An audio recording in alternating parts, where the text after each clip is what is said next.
What is up, you guys? So in this video I'm going to show you guys how to make a very basic Melbourne bass patch.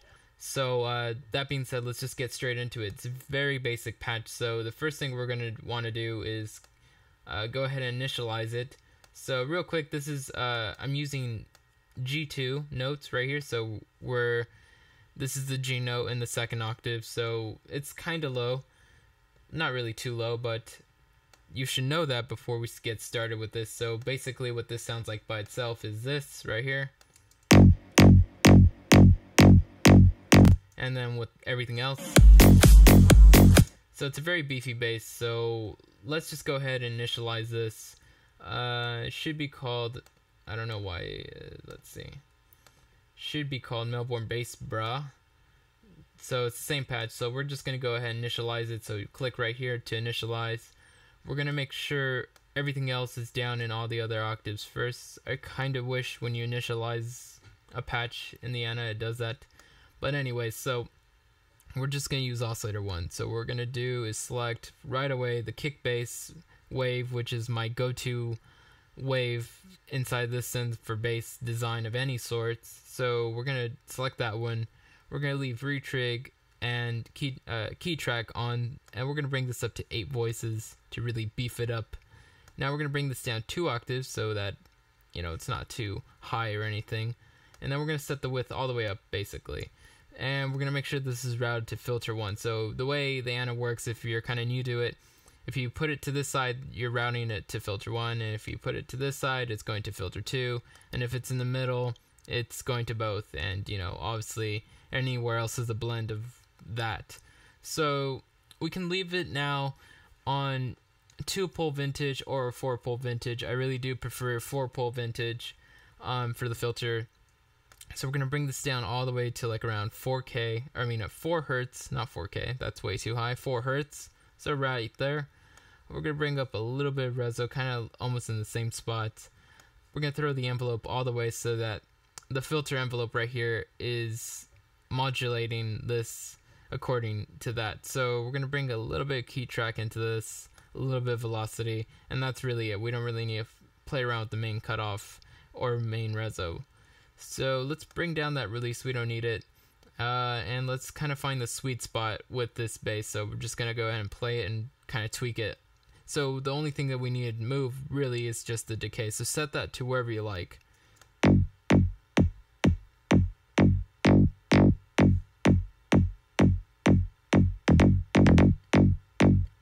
So I would say the best range for this is anywhere from 200 to 400 milliseconds. It really depends on what you like, or how tight you need the space to be, or how much room you have in your low end to kind of make it longer. It really depends. So once you've set that, we're basically done. But this patch is a little quiet and this volume knob is all the way up, so we're going to just use the distortion as a gain knob.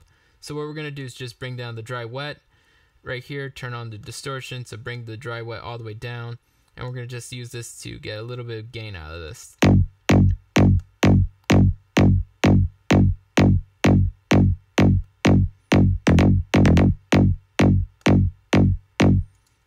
So we're kind of in the red and orange, so that's fine.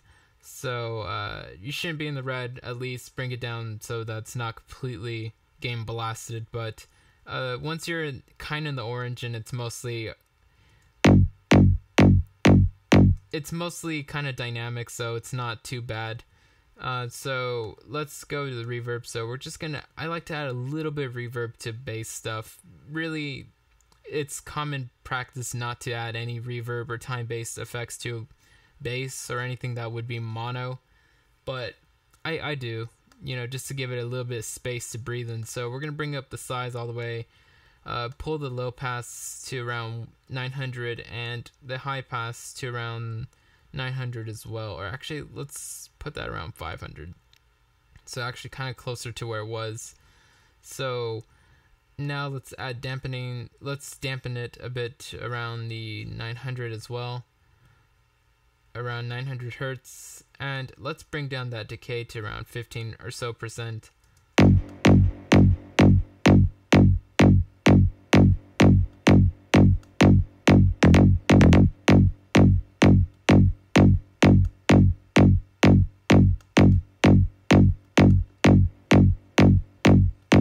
So I have 12% on the decay and 2.7% on the reverb. Anywhere between 2 to 3% for the reverb mix would be fine. So that's basically it. That's everything we need to do. You can play around with the main amp envelope if you want. I kind of am okay with these settings right here. And so the last thing I would do is just make it legato and add some slide to it. Put the portamento around 20% or so. So when I play multiple notes like right here,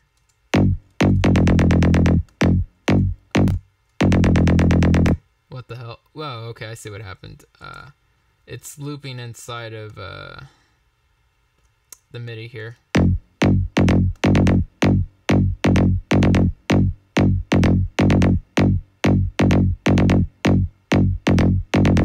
So, you know, that way you kind of add some more portamento, glidey type of elements to this. So, last thing that I like to sometimes do, maybe not for Melbourne, but for at least tech house and deep house type stuff, I like to add a little bit of repitch to the end of a tail. So what I'll do is I'll go to the G envelope, add sync, I'll select the pitch 1 for oscillator 1, and then I'll kind of play around with the amount and this point right here. So it's kind of detuning it as it plays.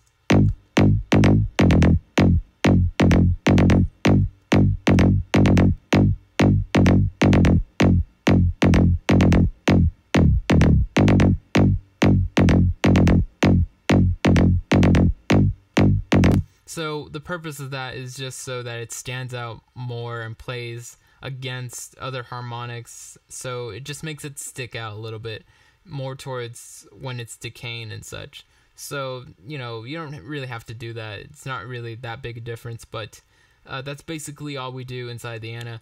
Now, the last thing that I kind of do to most bass stuff, it's not really specific to this one, is I'll throw on a multi-band sausage fattener.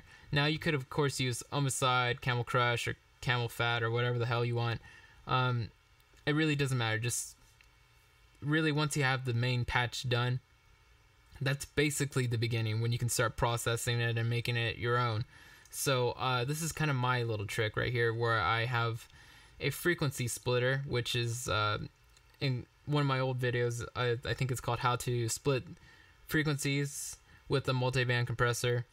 So what I do is I grab a multiband compressor like this. I group around it, so I press Command G.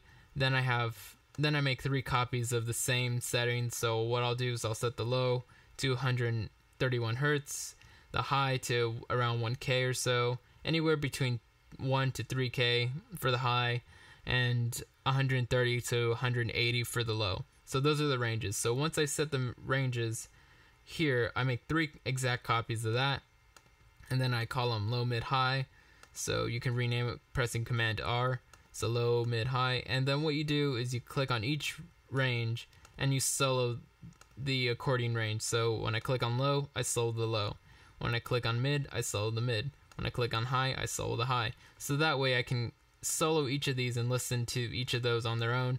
But more importantly, I can process those now differently. So I have 3 sausage fatteners. So this is the low one. I have the mid right here, so open that up, and then I have the high.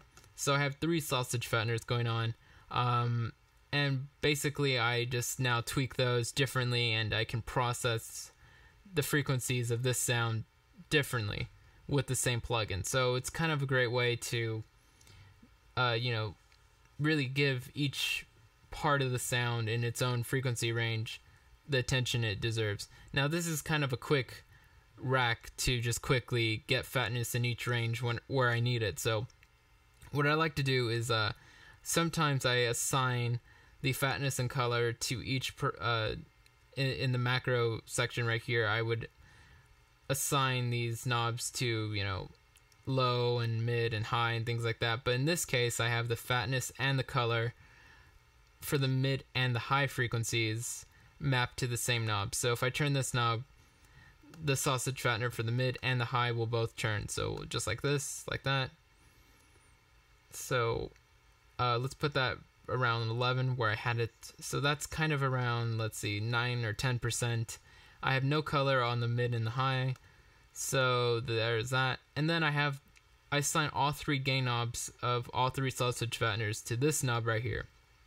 So that way I can kind of use that as a gain control for the sausage fatteners, because, you know, obviously it makes it a lot louder.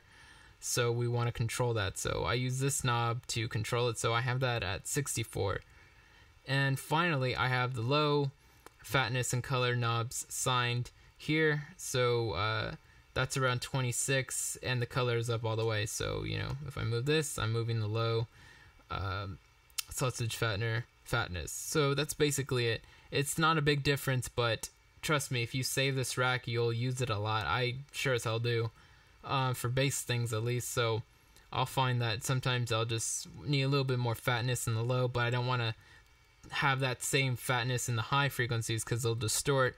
So you can really fatten up the low end, or not fatten up the low end and fatten up the high end or the mid or whatever. So whatever needs to be fattened, you can give it its own attention. So that's why I use this rack. So if I turn this off, this is what it sounds like without it, and then with it. Obviously, other than being louder, it's crispier and it's kind of more balanced and a little bit wider, I'd say. So that's basically it. That's how you make a very simple Melbourne type of bass. This is really a starting point. So after this point, you can go ahead and do additional processing in distortion and saturation and compression and do whatever you need to do to make it your own. But for right now, this is a good starting point. So thanks guys for watching, and lates.